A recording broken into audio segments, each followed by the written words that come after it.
Students,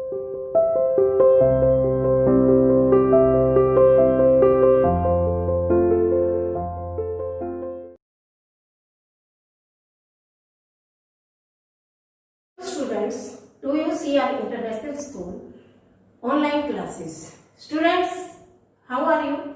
I hope that everyone is fine at your places. Okay, now we are going to start our lesson. Continue. देखिए class 10th political science यानी राजनीति विज्ञान lesson 1। Lesson का name है power sharing, सत्ता की साझेदारी, और हमारा असाइनमेंट जो है वो 39 है। ओके, कल हमने पढ़ा था बेल्जियम की सत्ता के मॉडल के विषय में और किस तरह से बेल्जियम की सरकार ने अपने देश में हुए तनाव को, टेंशन को खत्म करने के लिए, गृह युद्ध को खत्म करने के लिए एक सामुदायिक सरकार का गठन किया। किस तरह से नागरिकों के हित और गौरव को, सम्मान को देखते हुए उन्होंने कुछ ऐसे फैसले लिए जिससे सभी को संतुष्टि प्राप्त हुई, सभी को उस देश के नागरिक होने का आत्म स्वाभिमान मिला। इसी तरह से हमने फिर श्रीलंका की जो जातीय संरचना थी उसके विषय में आपको बताया था कि किस तरह से बेल्जियम से श्रीलंका की जातीय संरचना किस तरह से भिन्न है। उसके बाद अब हम अपने टॉपिक को कंटिन्यू करते हुए आगे बढ़ते हैं। देखिए श्रीलंका जो है ये यहाँ पर आपका श्रीलंका यहाँ हिंदुस्तान के सबसे नीचे तमिलनाडु के तट से दूर एक द्वीपीय देश है और ये हिंद महासागर में स्थित है। ये 1948 में यानी 1948 में स्वतंत्र राष्ट्र बना। इसको स्वतंत्रता मिली कब? 1948 में। ठीक है, जिस समय श्रीलंका आजाद हुआ 1948 में, देखिए हमारे देश को आजादी मिली 1947 में। ध्यान रखना, एक साल के बाद श्रीलंका भी स्वतंत्र राष्ट्र बन गया। अगर आपको ऐसे याद नहीं रहता तो आप इस तरह से इसको याद रखते हुए चलिए। देखिए सबसे पहले सिंघली समुदाय के बारे में मैं बता दूं थोड़ा सा आपको कि श्रीलंका में मैंने कल भी आपको बताया था कि दो तरह के समुदाय थे, एक सिंघली, दूसरा तमिल। और सिंघली थे कम से 74%, ठीक है, और जो दूसरा समुदाय था वो था 13%, और जो 7% थे उसमें सारे ईसाई वगैरह थे। इस तरह से सिंघली समुदाय बहुसंख्यक समुदाय था और बौद्ध मत पर आधारित, यानी सिंघली समुदाय के जितने भी लोग थे वो सब बौद्ध धर्म को मानते थे। बौद्ध धर्म, इस तरह से क्या साबित हुआ कि बौद्ध धर्म को मानने वालों की संख्या ज्यादा थी। तो उससे क्या हुआ कि लोकतांत्रिक रूप से, देखो जाहिर है जब भी बहुमत से कोई चीज आएगी तो उसी की सरकार बनेगी। जब श्रीलंका में चुनाव हुए तो यहाँ पर बहुसंख्यक रूप में बौद्ध लोग थे, बौद्ध धर्म को मानने वाले सिंघली समुदाय के लोग थे। तो उस समय इन्होंने लोकतांत्रिक रूप से सरकार को चुना। क्या कहने का मतलब है? लोकतांत्रिक रूप से निर्वाचित सरकार चुनी गई। निर्वाचित का मतलब है जिस तरह से चुनाव की व्यवस्था है, 5 साल के बाद चुनाव हुए और लोकतांत्रिक रूप से, यानी लोगों ने वोट डालकर अपनी सरकार का चयन किया। और वो चयन किस तरह आधार पर हुआ? बहुसंख्यक आधार पर। इसके बाद सरकार ने क्या कदम उठाए कि 1956 में जैसे ही स्वतंत्र राष्ट्र बना और 1956 में एक कानून पारित हुआ संविधान के अनुसार। ऐसे नहीं किया गया, संविधान में कानून बनाया गया और सिंघली भाषा को, कुछ सिंघली समुदाय को कुछ विशेष सुविधाएं दी गई। तमिलों को दरकिनार साइड कर दिया गया, उनको अनदेखा, इग्नोर किया गया। जिससे क्या हुआ, क्या कदम उठाए सरकार ने? सबसे पहले 1956 में एक कानून पारित किया गया संविधान के अनुसार। उसके बाद जो सिंघली भाषा थी, सिंघली समुदाय के लोग सिंघली भाषा ही बोलते थे, तो सिंघली भाषा को एकमात्र राष्ट्रीय भाषा घोषित कर दिया गया, राज्य भाषा बना दिया गया इसको। ठीक है, विश्वविद्यालय इतना ही नहीं किया गया, उसको राजकीय भाषा बनाने के बाद विश्वविद्यालयों में, सरकारी नौकरियों में और जहां भी उनको लगा, अदालती कागजी कार्रवाइयों में जहां भी उन्हें जरूरत लगी, सबसे पहले सिंघली भाषा को प्राथमिकता दी गई। जिससे क्या हुआ कि बौद्ध धर्म को संरक्षण मिला देखो सिंगली मानने वाले ज्यादा थे। बहुसंख्या के आधार पर उन्होंने ही सरकार को निर्वाचित किया। उसके बाद सरकार ने बनते ही सबसे पहले सिंगली भाषा को, सिंगली समुदाय को ही संरक्षण दिया। कैसे दिया? उन्होंने इसे एकमात्र राज्यों की भाषा घोषित कर दिया। उसके बाद सरकारी नौकरियों में इन्हें प्राथमिकता मिली। किनको? जो सिंगली समुदाय के लोग थे। और विश्वविद्यालयों में भी इन्हें और रोजगार और शिक्षा के अवसर भी पहले सिंगली समुदाय के लोगों को मिले थे। बौद्ध धर्म को इस तरह से क्या हुआ कि संरक्षण मिला। जैसे कि हमारे यहाँ पर हिंदुस्तान में हिंदू धर्म है, बहुत ज्यादा संख्या में, सबसे ज्यादा संख्या में हिंदू धर्म को मानने वाले लोग हैं, लेकिन हमारे यहाँ धर्मनिरपेक्षता है। ऐसा कोई भी कानून नहीं है कि केवल हिंदुओं की ही सुने बहुसंख्या के आधार पर। इसीलिए हमारे देश में इस तरह के गृह युद्ध जैसी स्थिति कम बनती है। ठीक है, बनती नहीं है। बौद्ध धर्म को संरक्षण और बढ़ावा दिया गया और उसके बाद इस बौद्ध धर्म को राजकीय धर्म मान लिया गया। देखो, भाषा सिंगली में कर दी गई और धर्म भी बौद्ध धर्म को माना गया। इस सरकारी फैसलों से दूसरा जो वर्ग था, कौन सा? तमिल। मैंने दो वर्ग बताए थे आपको, कौन कौन से? सिंगली और तमिल। तो दूसरा जो समुदाय था तमिल समुदाय, जिसमें दो तरह के लोग थे, ये तमिल, मूल तमिल और भारतीय तमिल। तो उन नागरिकों को थोड़ा सा बेगानापन लगा।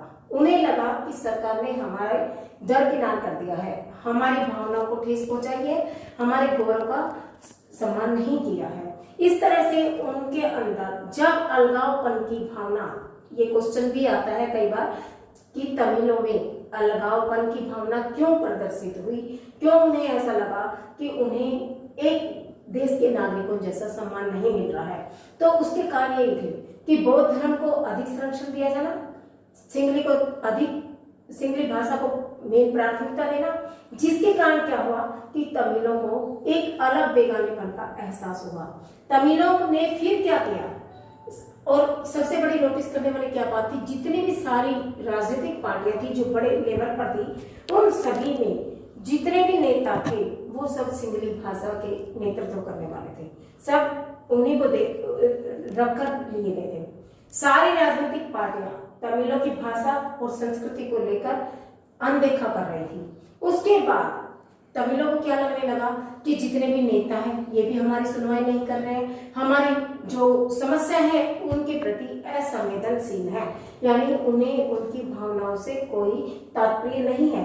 इसलिए उन्होंने अपनी आवाज उठाई और दोनों के संबंध बिगड़ते चले गए। किस किस के? सिंगली के और तमिलों के। दोनों श्रीलंका में ही थे, दोनों समुदाय, दोनों के संबंध आपस में बिगड़े। तो जाहिर है अगर घर भी है और वहां हम दो बच्चों में भी डिफरेंस करते हैं, एक को ज्यादा महत्व देते हैं, एक की बात को ज्यादा सुनते हैं, उसको ज्यादा हर चीज में पूछते हैं, तो दूसरे को अपने आप ये लगता है कि मुझे इग्नोर कर दिया गया, साइड में कर दिया गया, मेरी घर में वैल्यू को खत्म कर दिया गया। इस तरह से या तो दोनों भाइयों में मनमुटाव होगा या फिर घर में आए दिन झगड़े होते हैं। तो वही से यहाँ श्रीलंका में हुआ।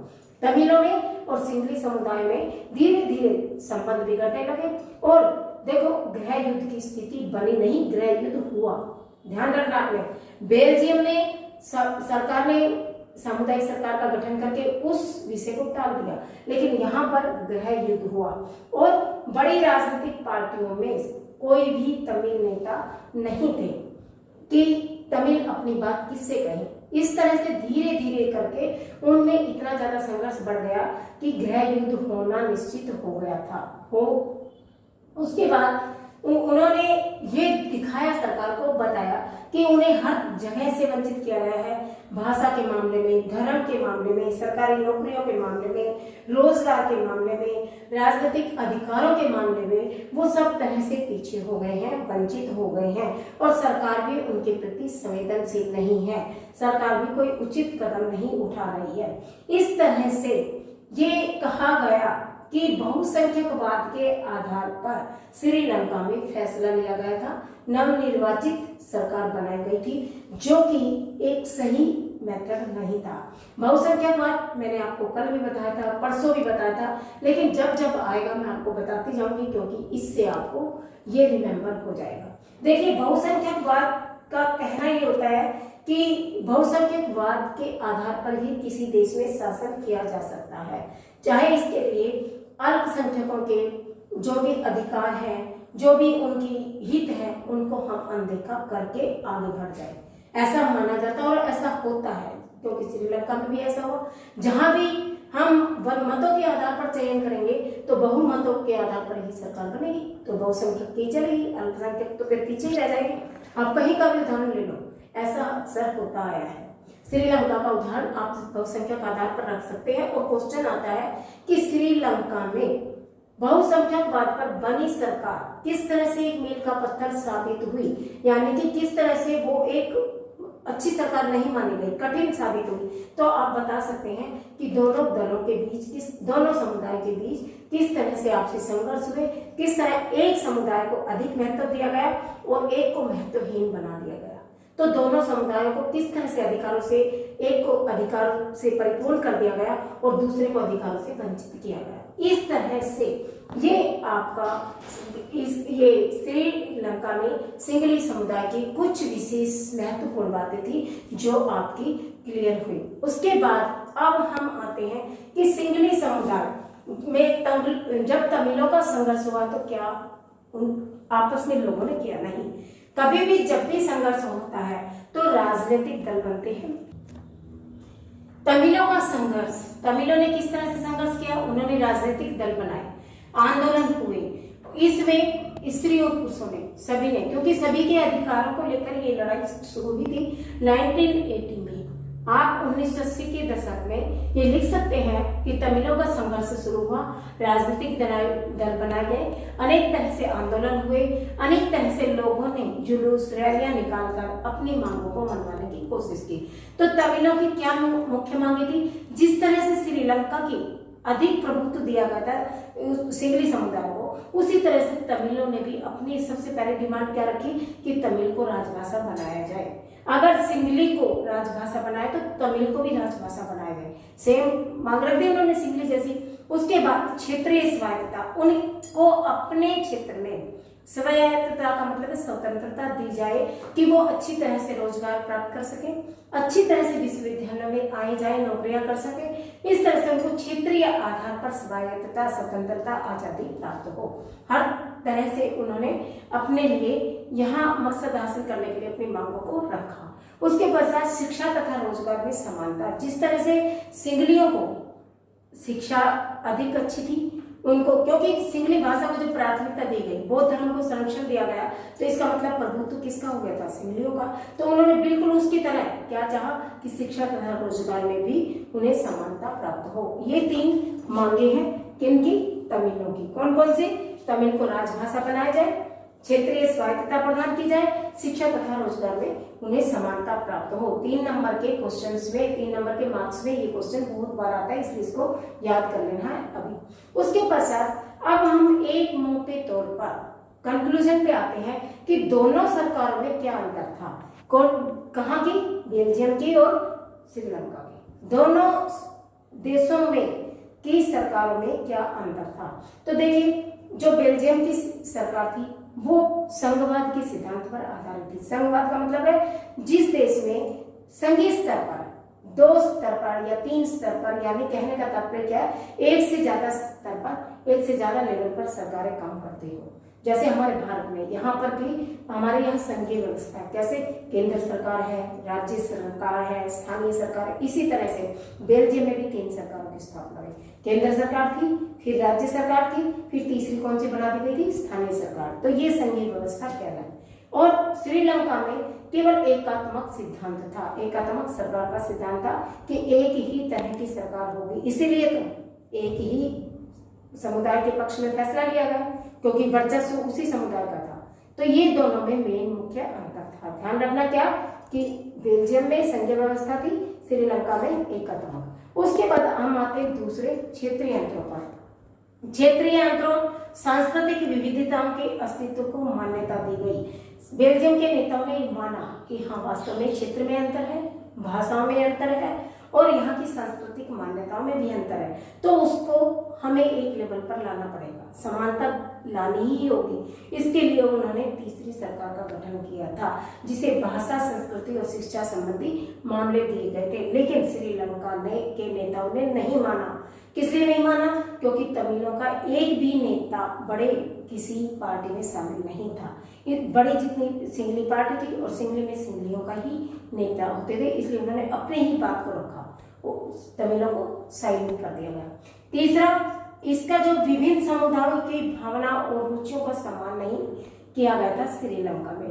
बेल्जियम में जितने भी विभिन्न समुदाय, चाहे वो फ्रेंच बोलने वाले थे, चाहे जर्मन बोलने वाले थे, चाहे वो आपके किसी भी ये फ्रेंच डच बोलने वाले थे, उनकी भावनाओं को सम्मान किया गया, उन्हें उनकी रुचियों को देखा गया, उसी के हिसाब से फैसला लिया गया। लेकिन बहुसंख्यकों को वहां पर महत्व दिया गया था श्रीलंका में। अल्पसंख्यकों को दबा दिया गया, उनका कोई मोल नहीं रहा, उनकी किसी बात को नहीं मान्यता दी गई। इस तरह से एकता व समानता पर बेल्जियम में जोर दिया गया। सभी नागरिकों के एकता समानता को बनाते हुए शांति की व्यवस्था की गई और गृह युद्ध को टाल दिया गया।